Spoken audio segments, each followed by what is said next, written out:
Amen. Thank you. Please open our Bible in the book of Joshua. Ito yung natin pag-aaralan yung pinag-usapan natin kanina sa Sunday School. Basahin ulit natin yung ating binasa from verse 1 down to verse number 11. O, sabay-sabay tayo sa verse 11. Alright? Joshua chapter 1, from verse 1 to verse 11. Are you there? Alright, the Bible says, now after the death of Moses, the servant of the Lord, it came to pass that the Lord spake unto Joshua the son of Nun, Moses' minister, saying, servant's dead, now therefore arise, go over Jordan, then all these people unto the land shall you do give to them.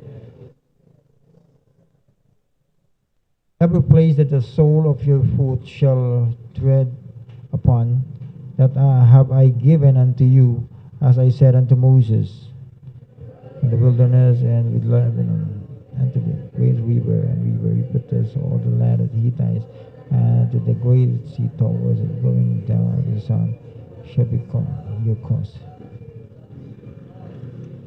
There shall not any man be able to stand before thee all the days of thy life. As I was with Moses, so I will be with thee. I will not fail thee, nor forsake thee. Be strong and of good courage.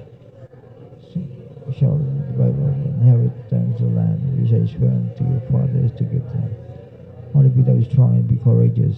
Don't be Only be thou strong and very courageous, that thou mayest observe to do according to all the law which Moses my servant commanded thee. Turn not from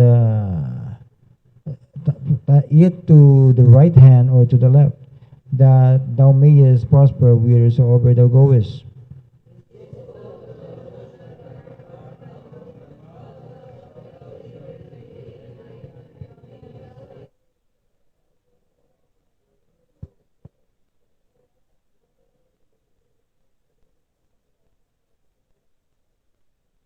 Have not I commanded thee? Be strong and of good courage. Be not afraid, neither be thou dismayed, for the Lord thy God is with thee whithersoever thou goest. And Joshua numbered the officers of saying. So sabay po tayo. Pass through the host and command the people, saying, prepare you victuals, for 3 days ye shall pass over this Jordan to go in to possess the land, which the Lord your God giveth you to possess it. Alright, tayo po sandaling pumikit at manalangin. Dakilang Diyos ang makapangyarihan sa lahat. Salamat po muli, Panginoon, sa natapos pong Sunday School. Salamat sa mga specials for the choir, for the special number. Salamat sa mensahe ng inyong mga awitin. And I hope and pray na mga awitin ito na i-prepare ang puso at isipan ng bawat makikinig, Panginoon Diyos, sa inyong mga salita sa umagang ito. O God, kayo po ang magsalita sa kalagitnaan po namin. Gamitin mo na lang po ang bibig ng inyong lingkod, at kayo po, Panginoon Diyos, ang mabut ng pangangailangan ng inyong mga anak. Diyos, kayo po, Panginoon, ang pinagkatagubilin namin ang buong gawain ito, at naway patuloy po namin kayo maitaas, maluhal, hati, at masamba po namin sa Espiritu at katotohanan. At pagpalain niyo po ang inyong mga anak, at gawin niyo rin po kaming daluyan na pagpapala sa bawat isa. At salamat po, Panginoon, ibinabalik po namin ang buong kapurihan, ang kaluwalhatian po sa inyo. At kung may nakikita man kayong kasalanan, bahit sa amin po sa isipan, patawarin po kami, O Diyos. Ito po ang aming dalangin sa pangalan ni Jesus. Amen. Alright, please be seated.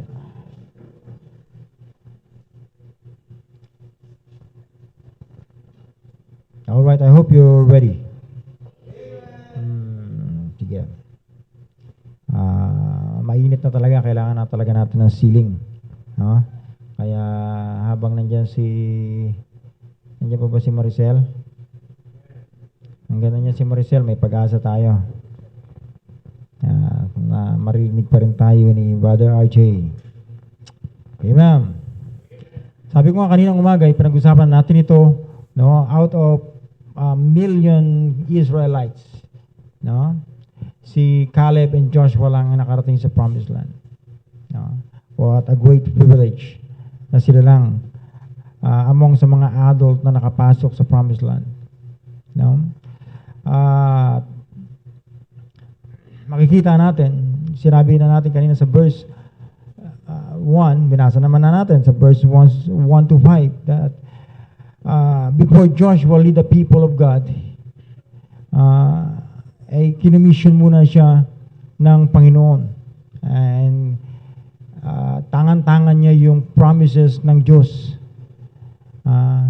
And now this time ay he's now willing to lead the people of God, no? Tangan-tangan niya yung pangako ng Diyos na siya isasamahan ng Diyos, hindi siya mag-fail, kaya hindi niya kinakailangang ma-discourage or ma-dismayed man, no? Ang kinakailangan niya lang ay makinig sa instruction ng Diyos, sumunod, at siya ay magtatagumpay saka hanggang sa katapusan ng kanyang ministry na ipinagtiwala sa kanya ng Diyos, no? Just like the Christians today, no? Tulad ni Joshua na kinomission ng Diyos to lead the people of God, no? Siya yung spokesman ng Diyos. Kung merong gustong sabihin ng Diyos sa mga tao niya, sa mga Israelites, si Joshua ang sumasalo ng mensahe mula sa Diyos. Siya ang tagapagsalita, ang mouthpiece ng Diyos. He just like a prophet, no? Just like Moses, the spokesperson of God.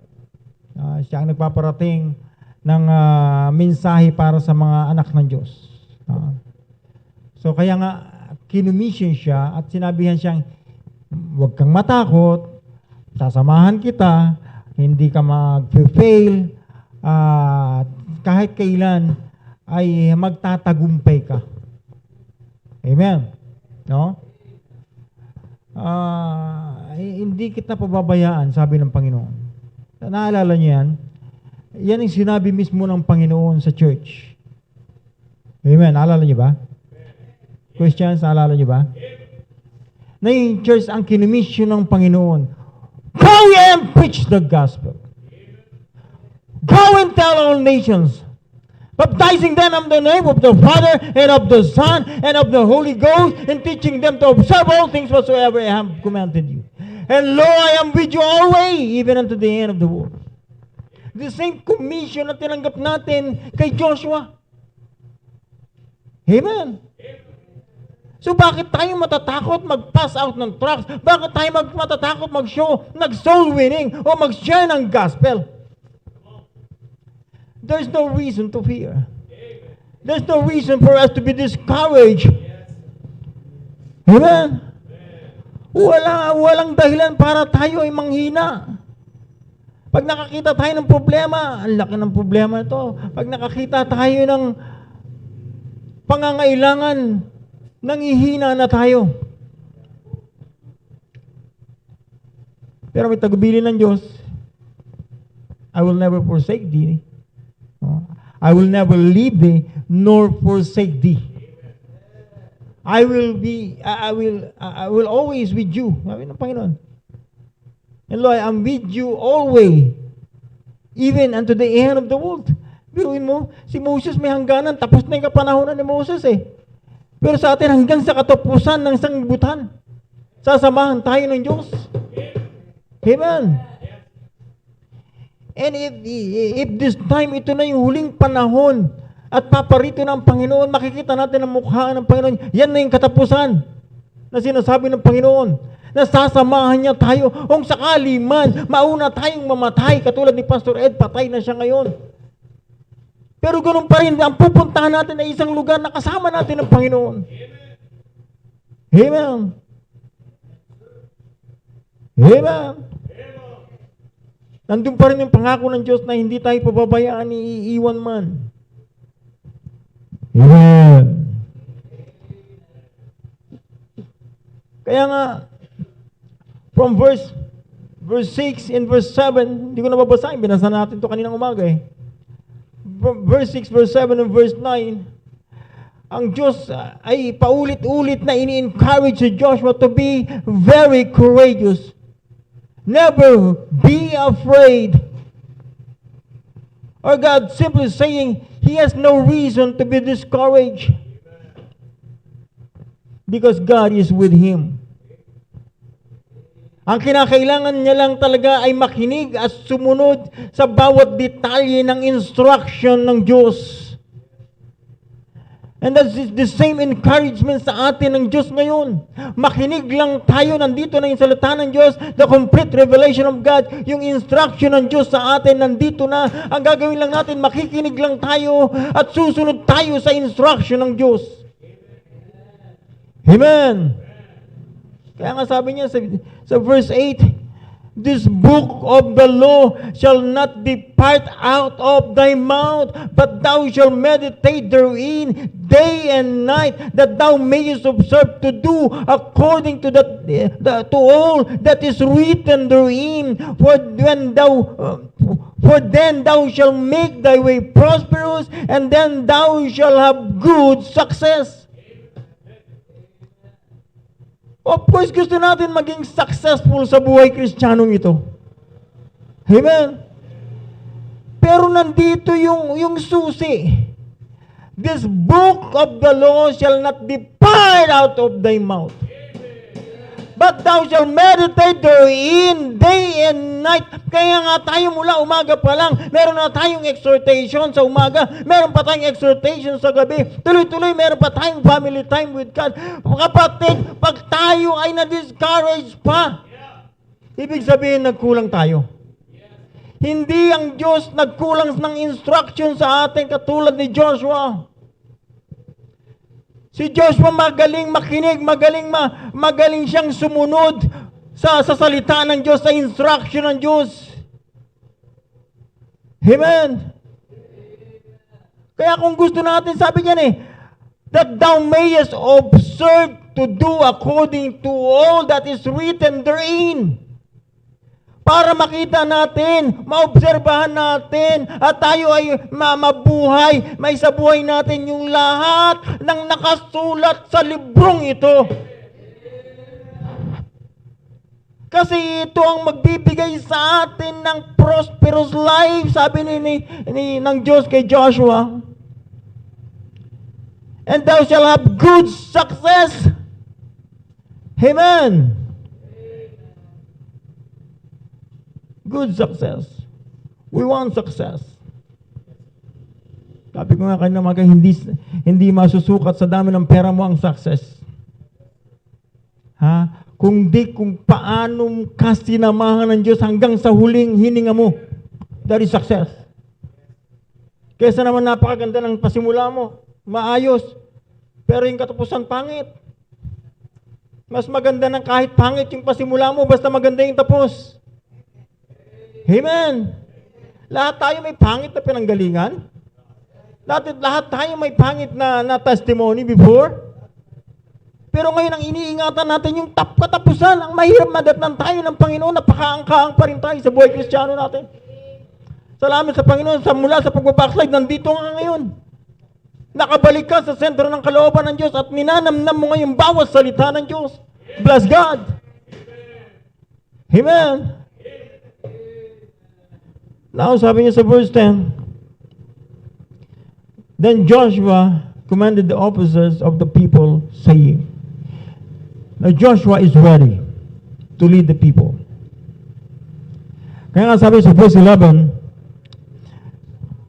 pass through the host and command the people, saying, prepare you victuals, for within 3 days ye shall pass over this Jordan to go in to possess the land which the Lord your God giveth you to possess it.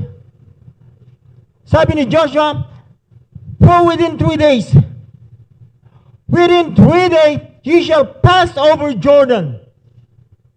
Pag nalagpasan niyan, and to go into to possess the land.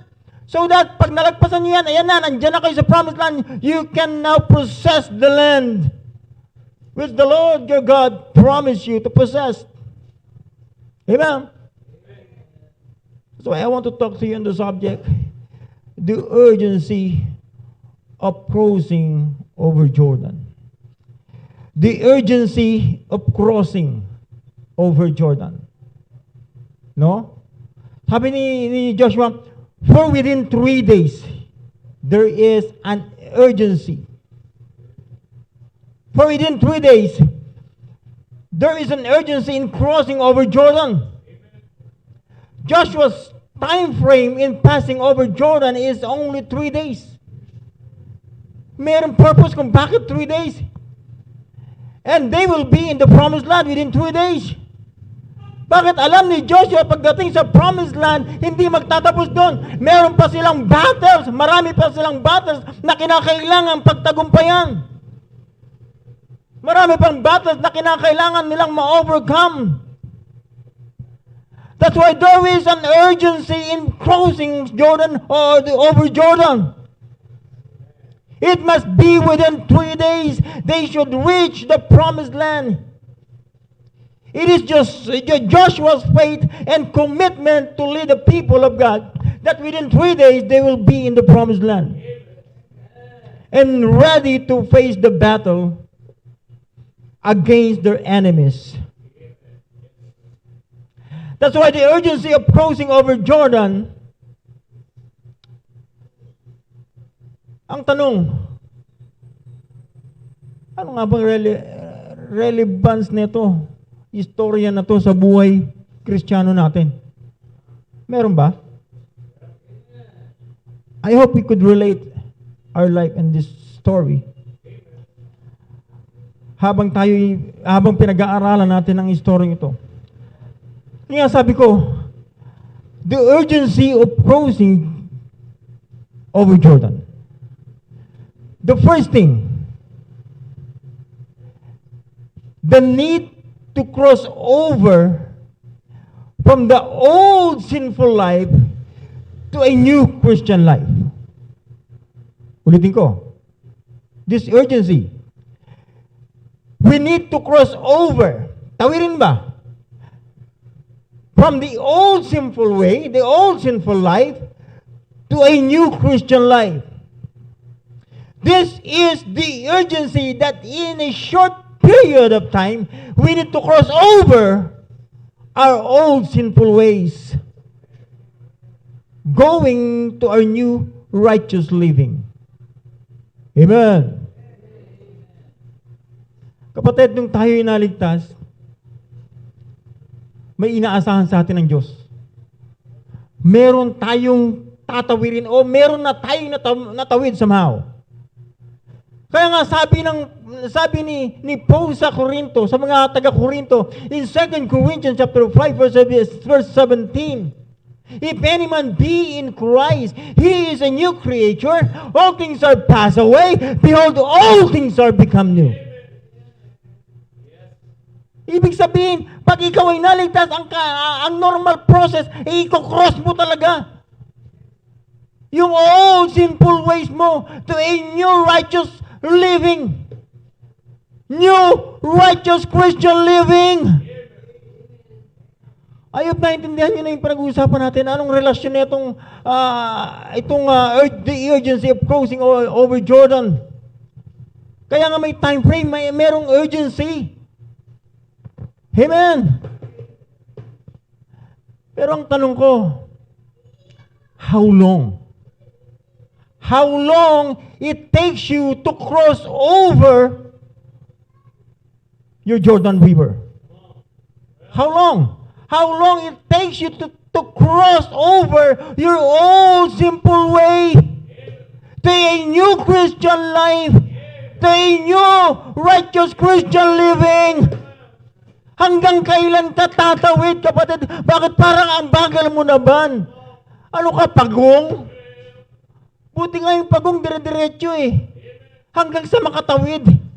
Tapos ikaw matagal-tagal ka na rin nakakilala sa Panginoon. Pero hanggang ngayon nandiyan ka pa rin sa pagkocross ng Jordan River mo. Amen. Tanungin kita, kapatid, kailan mo tinanggap ang Panginoon? Kailan ka naligtas? Kailan mo tinanggap ang Panginoon bilang sarili mong Panginoon at tagapagligtas? Kailan ka nakatanggap ng pangako ng Diyos na magkakaroon ka ng buhay na walang hanggan? Kailan mo tinanggap yan, kapatid? Kailan mo natanggap yung pangako na ikaw ay maaaring anak ng Diyos nung siya ay tinanggap mo? Kailan? Ang tanong ko, kailan? Kaya ang tanong ko, hanggang kailan ka? Gaano katagal ka tatawid sa Jordan River na yan? Gaano katagal mo tatawirin yung old sinful way mo na yan, kapatid? Amen! Ba't parang ang bagal-bagal mo? Ba't parang ang tagal-tagal mo? 3 days lang ang time frame. May purpose yun eh. Kasi baka within 3 days, hindi baka, it might be, hindi naman nangyari. Kasi within 3 days, nakatawid sila. Pero kung merong magpabagal-bagal doon at hindi sumama sa karamihan, mga Israelites, pagbalik ng tubig, lunod. Kaya ikaw, kapatid, kung hindi ka sasabay sa dami, sa karamihan ng mga Kristiyanong lumalago, pag hindi mo sinabayan ngayon, kapatid, before you know it, matatabunan ka ulit ng Jordan River. Malulunod ka, kapatid. At baka ikamatay mo pa. May igi-iging lumalakad ka ng payapa sa Jordan River. Just for 3 days. Tapos magpapakaangka-angka pa. Hirap na hirap kang iwanan yung mga bisyo mo, kapatid. Hirap na hirap mong i-cross over yung mga bisyo mo na yan. Ang tanong ko, hanggang kailan mo malalagpasan siyang alak mo na yan? Hanggang kailan mo tatawarin yung pagka-addict mo sa sigarilyo na yan? Hanggang kailan mo tatagalan yung pagtawid mo sa drugs na yan, kapatid? Na matagal na sa'yong umaalipin. Akala ko ba Kristiyano ka na? May pangako ka na sa Diyos. Bakit parang ang bagal-bagal mong tumawid, kapatid? Malapit na. Malapit lang bumalik yung tubig. Baka malunod ka. Hanggang kailan mo tatawirin yan? And there is an urgency to cross over your Jordan, brother. Merong urgency. Ang time frame ni Joshua sa mga Israelites is just 3 days. Kapatid, ilang taong ka ng Kristiyano? Ba't tila baga, hirap na hirap kang iwanan yung mga bisyo mo na yan? Hanggang ngayon, nagsusugal ka pa rin. Hanggang ngayon, pataya-taya ka pa rin sa wedding. Hanggang ngayon, nag-e-ending ka pa rin. Ultimo sa basketball, nakikipagsugalan ka. Shooting, pero may pusta. Sugal pa rin yun, kapatid. Hanggang kailan mo i-cross over yan, kapatid? Amen. Hanggang ngayon, alipin ka pa rin na pagdaan-daan mo kay Pasing. Hanggang kailan mo isusuko yan si Pasing?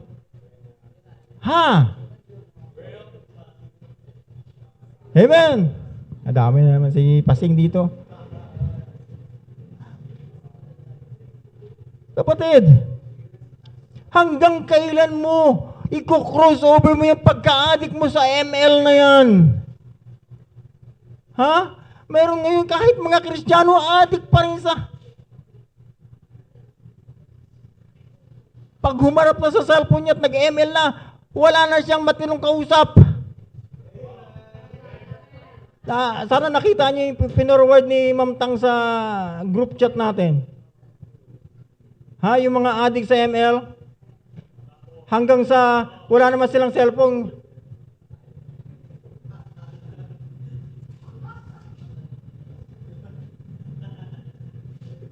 Gusto niyo maging ganon?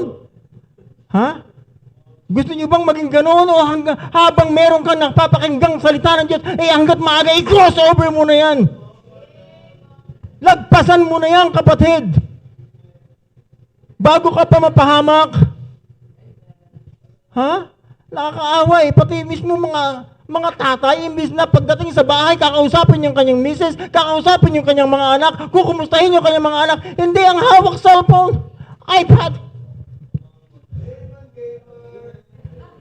Anong klase namang tatay yan? Wala lang ang family time with God. Wala lang ang prayer time sa umaga, bago umalis sa trabaho, pagbalik pa galing sa trabaho. Tutunganga ka pa sa cellphone mo, mahiya ka naman tatay. Anong i-expect mo sa anak mo kung ikaw nga tatay, addict sa ML? Ang gusto mong sabihin yung anak mo magpaka-addict din para hindi na kayo mag-usap. O kita mo, di ba? May nangyayari. May nangyayari. Kaya nga merong mga ganong klaseng sakit eh. Ha? Namatay na lang. Marami nang namatay. Dahil sa ML na yan. Baka hindi nyo alam. Ha? Biro mo, hindi na kumakain. Wala nang ginawa maghapon ko.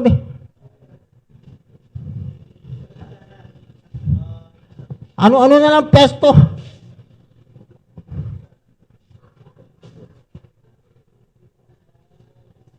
Bahagya pag nagsawa, TikTok nga exercise, TikTok. Pag nabagot sa ML, may mag-exercise, TikTok.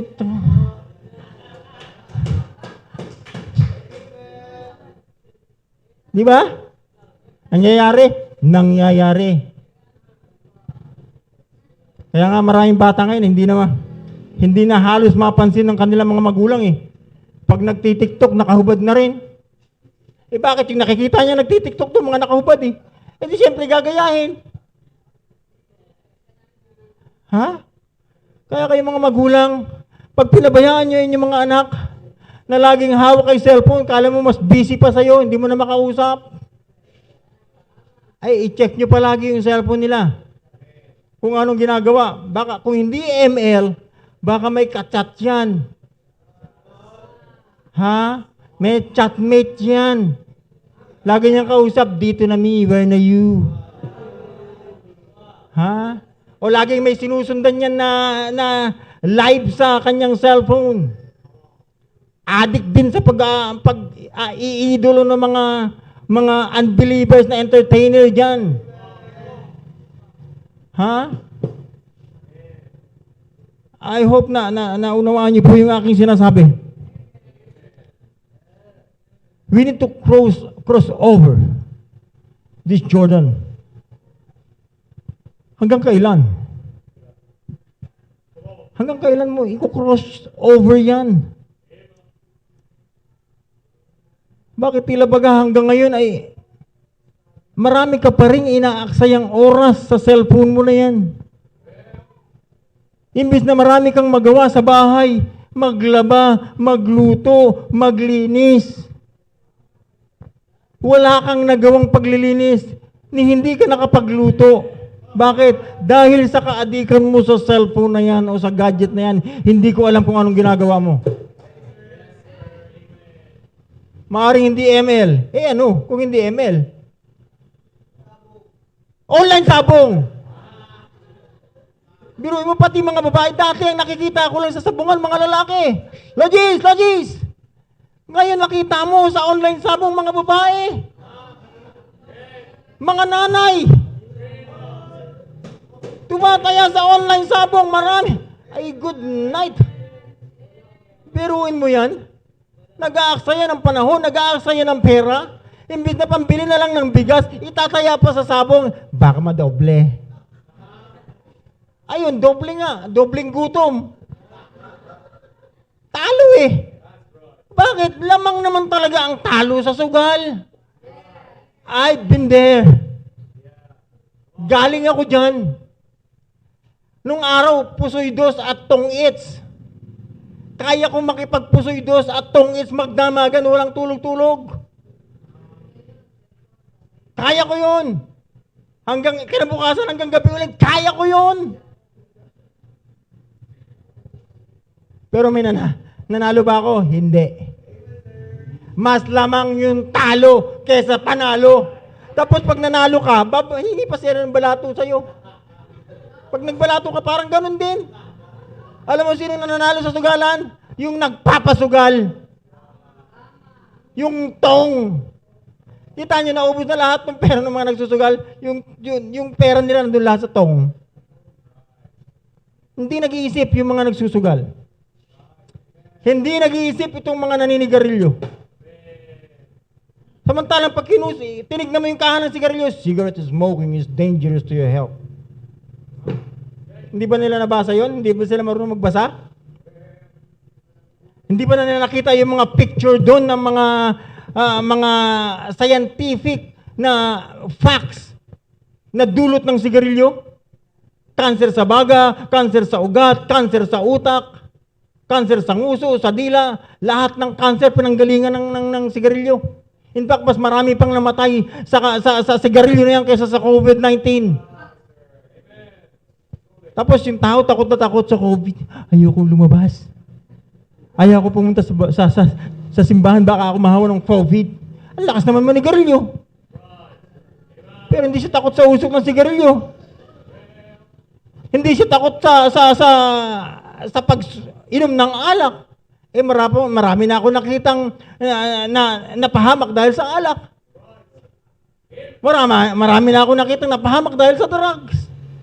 Biruin mo, meron nga mga walang kasalanan. Hindi naman nag-drugs, pero nakulong ang kaso drugs. Lalo ka na kung nagda-drugs ka, delikado. Yung may nakukulungan na hindi nagda-drugs eh. Oh. Tapos ikaw Kristiyano ka na. Susubukan mo pang mag-drugs na yan? Hanggang kailan, kapatid? Hanggang kailan mo i-overcome yan? I-cross over yung Jordan River mo, kapatid. 3 days lang. Kapatid, 3 years ka na yata sa church or more than 3 years. Ha? Masakit, meron ng 5 years, meron pang 10 years na Kristiyano, pero pabalik-balik lang siya sa wilderness. Pabalik-balik lang siya sa Ordaneta. There is an urgency of crossing Jordan River. We need to cross over from our old sinful life to a new Christian life. Pangako ng Diyos eh. Merong maayos na buhay yung nakay Kristo.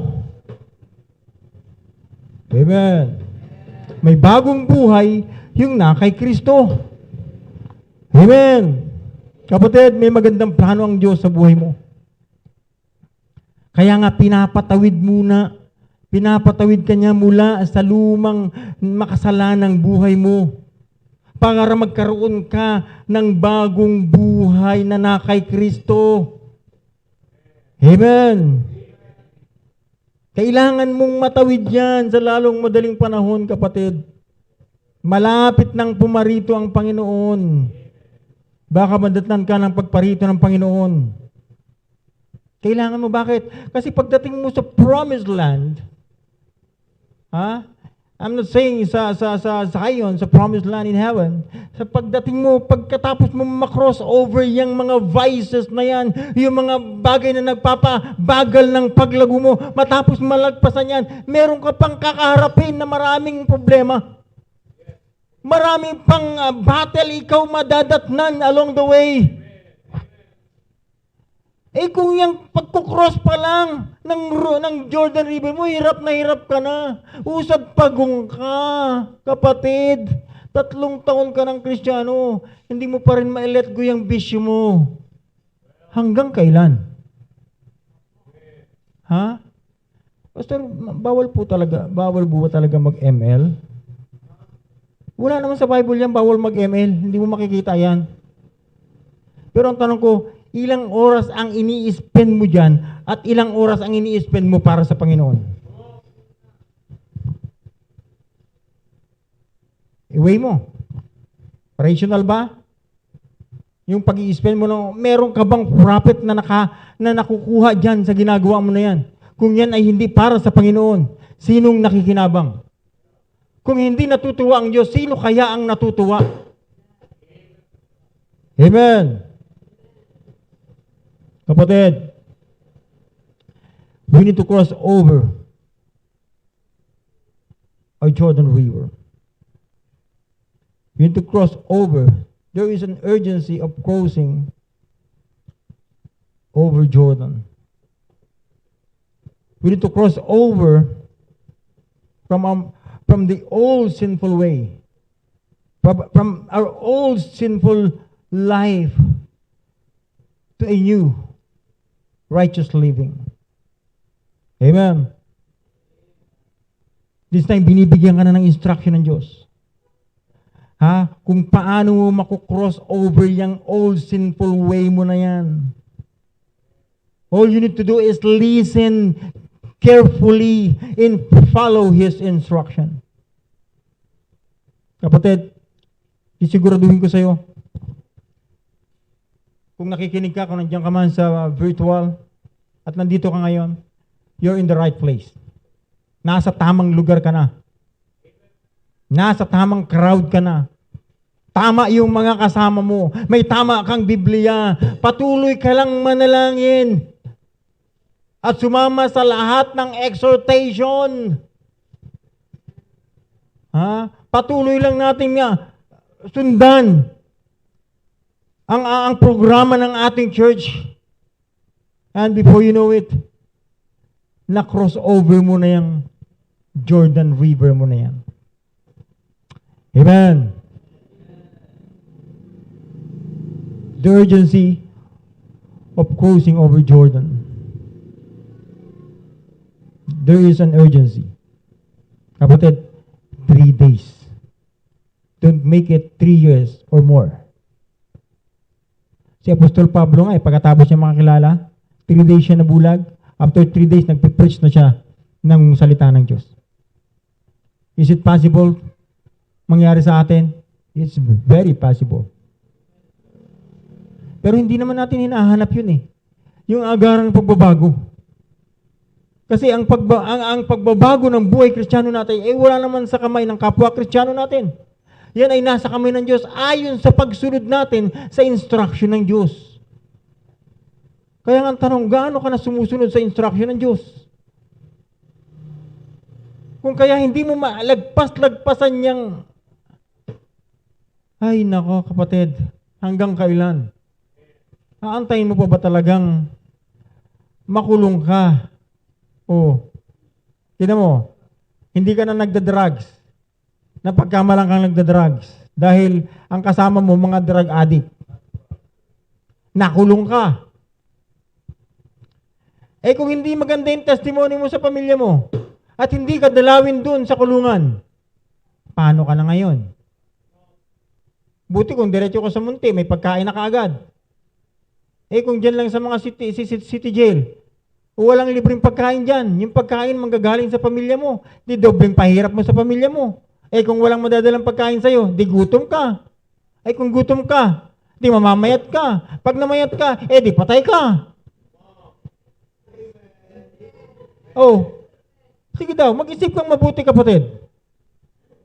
Samantalang maliwanag yung instruction para matawid mo yung Jordan River na yan, sumunod ka lang sa instruction ng Diyos. Just go forward! Move forward! Move forward! Just go ahead! Huwag yung parang tsa-tsa. Lalakad ng 2, babalik ng 3. Lalakad ng 2, babalik ng 3. Paano ka makakarating doon? Parang ginagustuhan niyo yan Parang tugtog na lang kulang Biruin mo yun. Paano ka makakarating, makakatawid? Kung atras abante ka, 2.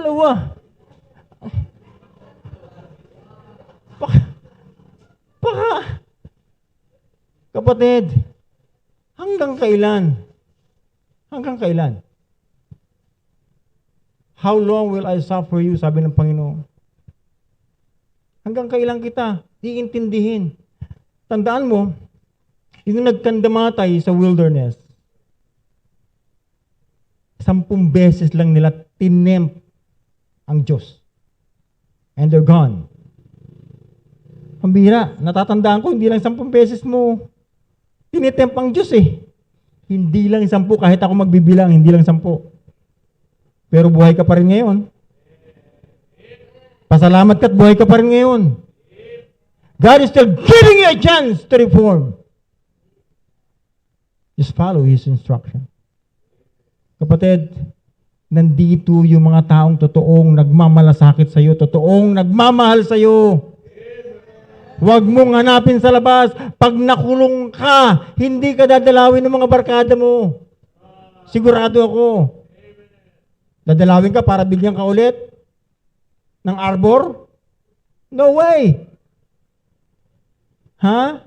Ayaw nilang madamay. Kung ikaw man ang nakulong, ayaw nilang madamay. Hindi ka nila dadalawin. Sinong dadalaw sa'yo? Mga kapatid, pamilya mo, misis mo, mga anak mo. Bakit maawa sa'yo? Bibigyan ka ng pagkain. Ba't aantayin mo pa yun? Ba't aantayin mo pa yan? Pwede ka namang maging maayos ngayon habang nasa labas ka. Sa bagay, baka may panawagan ka katulad ni Apostol Pablo. Ha? Na kung kailan na punta sa kulungan, nagsasabi siya, "Rejoice in the Lord always, and again, I say rejoice!" Aywan ko lang kung makapagsabi ka ng ganun. Pag hindi ka na makakain. Dahil walang nagdadala sa iyo ng pagkain.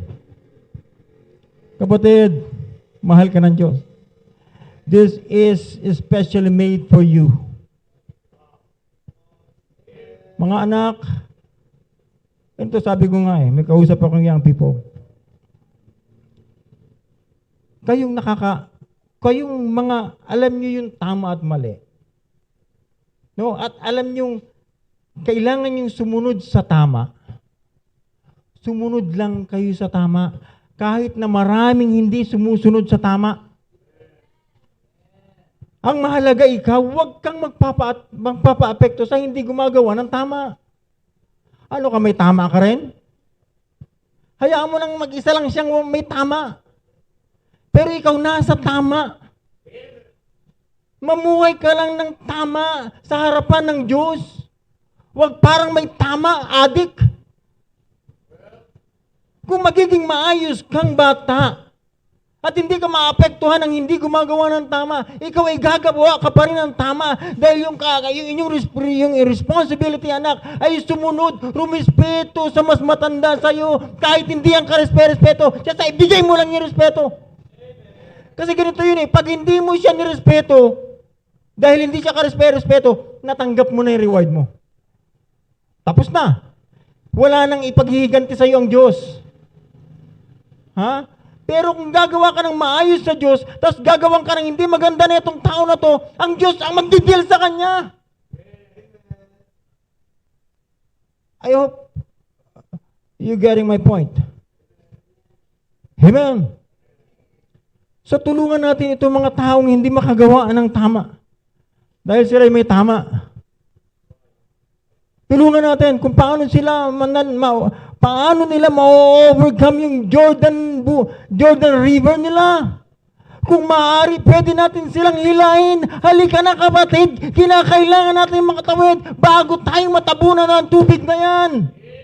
Bago tayong malunod sa kasalanan na yan. Hilahin natin. Hindi natin maihila yung taong hindi gumagawa ng tama kung tayo mismo hindi rin gumagawa ng tama. Pastor, hindi mo na ako magsisimba kasi tama ba yun? Hindi ka magsisimba dahil may tama ka na rin ba? Tama na yung isang may tama. Ikaw nasa tama. Oh. Kung ikaw nasa tama, gumawa ka lang ng patuloy na tama. Huwag kang magpa-apekto sa taong may tama. Paano mo mawiwin yan kung mali rin yung pamamaraan mo? Amen. Sa palagay ko naman, pag wala na nakikitang mali yan, mahihiya na rin sa sarili niya yan Parang ako na lang gumagawa ng mali dito. Oh, mahihiya yan sa sarili niya. Ay, pambira, hindi nila ako pinapatulan. Hindi na umiilit yung ulo ko. Wala na akong kaaway. Ano ba to? Di ba?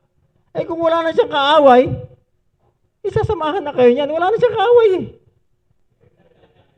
Hindi ba? Huwag mong pansinin. Tingnan mo yung asong tahol ng tahol. Huwag mong pansinin. Paglagpas mo Hihinto rin eh. Di ba? Kaya huwag tayong magpa-apekto doon sa taong may tama. Ikaw na nasa tama, gumawa ka lang ng patuloy na tama. Amen? Huwag dahil sa tao, ganito yun eh. Huwag tayong magpapa-apekto sa kasalanan ng iba. Kung ikaw ay walang kasalanan, hindi ka sisisihin. Hindi, pastor, kasi sinisiraan ako. You cannot put a good man down. Siraan ka pa ng makailang beses, makalibong beses man. Hindi makakasira yun ang buhay mo. Hindi yun makakasira ng pagkatao mo. Alam mo kung sino makakasira sa'yo? Ikaw lang mismo. Ako lang ang makakasira sa sarili ko. Paano? Pag nag-react ako sa taong may tama. Sisirain ko yung sarili ko dahil sa taong may tama? No way. Ha?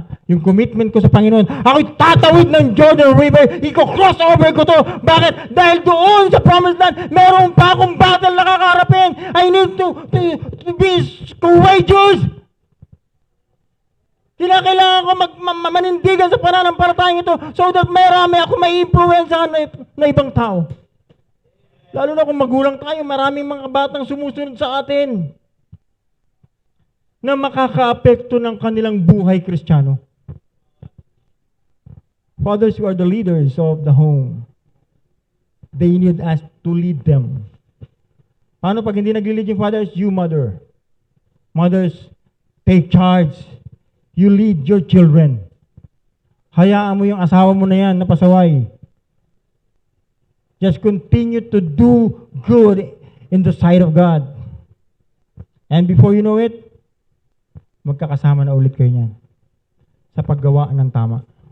Marami na po akong nakitang ganyan doon sa church natin sa Taguig. Dati hindi nila bigat na bigat silang dalhin yung kanilang mga lasinggero, mga asawang lalaki. Mga adik na asawang lalaki. Mga sugarol na asawang lalaki. Pero ngayon, nag-i-enjoy sila parehas sa ministry. Huwag lang tayo mapagod. Kasi iba-iba tayo ng time frame eh. Iba yung time frame na ibinigay sa atin ng Diyos. Amen. There is an urgency to cross over your Jordan. There is an urgency. Kailangan. Kaya as much as possible, kung tayo yung magulang, lead our family to cross over the Jordan.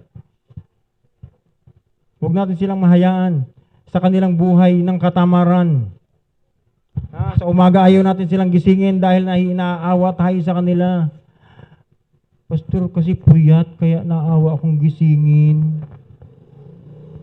Saan na puyat? Sa pag-ML. Pambihirang yan. Kuhanin mo yung cellphone, pukpuk niya sa ulo niya. Grabe naman si pastor. Yan po, yung mga expression ko na ganyan ay biro lang yan. Huwag yung totohanin. Ang ibig kong sabihin yan, disiplinahin mo yung anak mo. Wala namang ibang pagdisiplina sa Bible, kundi rod of correction. Pamalo! Hindi batok! Hindi sipa! Hindi suntok! Palo! Pero hindi naman sa ulo, sa puwet. Pamalo nga, sa ulo mo naman lagi pinapalo. Delikado yun. Parents, fathers, let's lead them in crossing their Jordan River. Amen. While there is hope, habang merong pang pag-asa, let's lead them. Do not just push them. Sige na, punta kayo sa church, kailangan nyo yun. Sige na, punta kayo sa fellowship ng mga young people, kailangan nyo yun. Sige na, punta kayo dun sa gatherings ng mga juniors, kailangan nyo yun.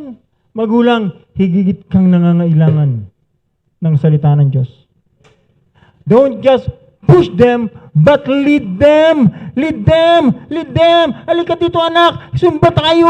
May simba ngayon. Laka, anak, lumunta kayo. Manalangin tayo. Anak, punta tayo doon. Makipag-fellowship tayo sa ibang pamilya. Mag-visit tayo. Mag-pass out tayo ng truck. Mag-soul winning tayo.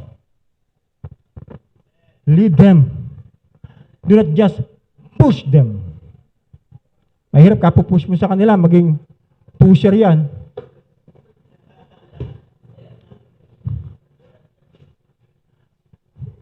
Kailangan mo yan. Kala mo, pumupunta sa church, di ba marami na, may nangyari na? Sige na, maganda yan. Nandito lagi, nung una. Nung nakatagpo ng kanyang iniirog dito. Akala ng magulang nandito pa rin. Sige na, payag lang palagi. Hindi na pala pumupunta rito. Nakipag-eyeball pala. Ayun, bullseye. Ayun, lumabas na. Asa na ngayon? Ayun, binalik na ulit sa magulang.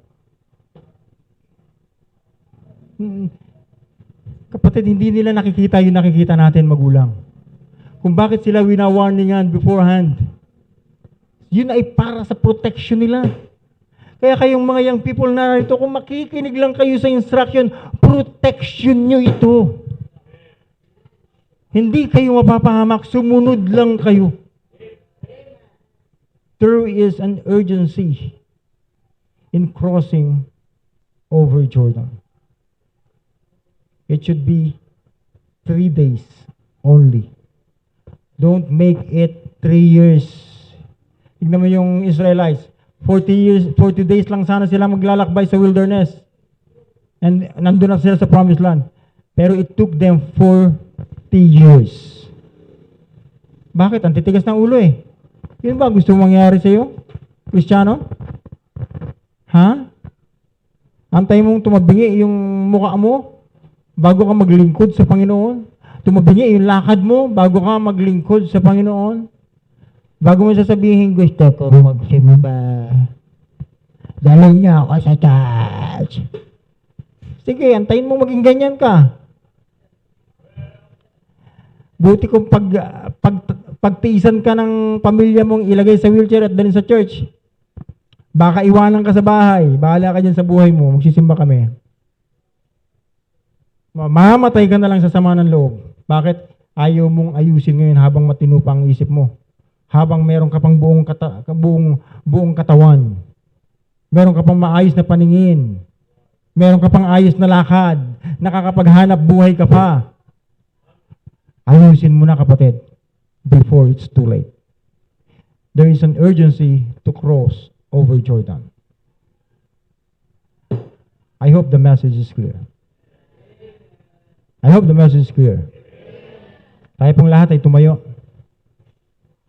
At tayo pong lahat ay manalangin. Dakilang Diyos ang makapangyarihan sa lahat. Muli po nagpupuri kami at nagpapasalamat sa natapos po namin pag-aaral ng iyong mga salita. Thank you so much, O God, for your word. Thank you for the message. And I pray na patuloy po itong palaguin sa puso't isipan ng bawat isa po sa amin. O God, please, patuloy niyo pong pangunahan ng bawat isa. Binabalik po namin ang buong kapurihan ng kalulatian sa inyo. In Jesus' name I pray. Amen.